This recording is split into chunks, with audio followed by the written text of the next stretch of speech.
You have to make your food taste incredible, okay? Newsflash, people like tasty things, all right? You like tasty things, I like tasty things.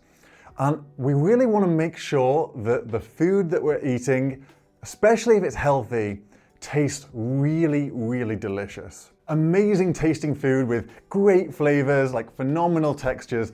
These are the dishes that are going to keep us coming back to our meals again and again. Okay, so what about if you don't like cooking? A lot of us feel that way. Maybe we don't want to spend too long in the kitchen. Perhaps we don't like cooking, or we do it just because we kind of have to. What do you do then? Well, there's kind of two options. Maybe the first one is you let the food industry step in and create food for you. Now, there's a bit of a sad reality here. And I know because I used to work as a food scientist for quite a few years. And actually the company I worked for were definitely one of the good guys.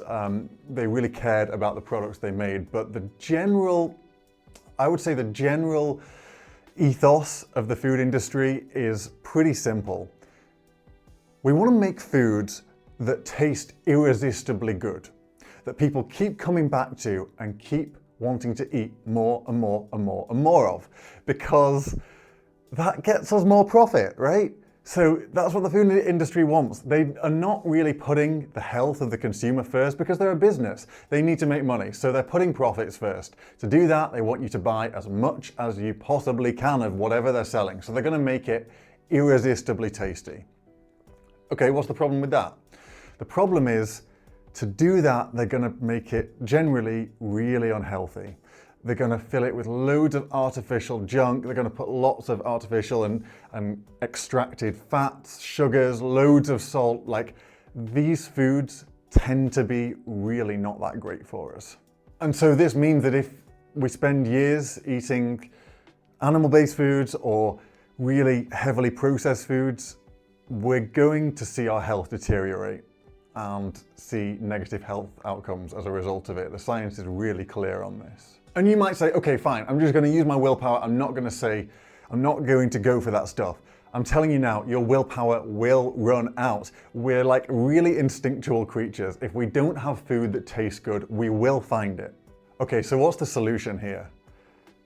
You need to learn how to make foods tastier than anything else in your own kitchen. Now that might sound intimidating or difficult, like you're not a pro chef, I'm not a pro chef, but I'm a good home cook and I can make really, really tasty meals that I love and my friends and family love too. And the secret is, it's not actually that hard to make astoundingly tasty meals and do it quickly and simply too. You can do it.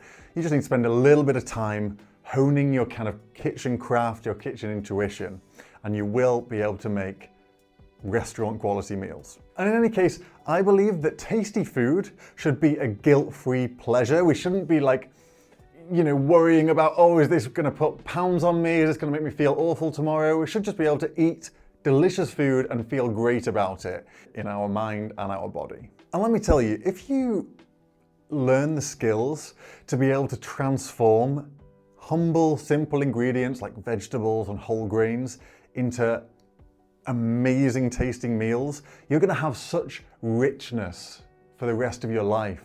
Every day we're eating, and you can get this skill set and use it for the rest of your life. It really does pay dividends. And I've seen that in my own life and the lives of my family and friends.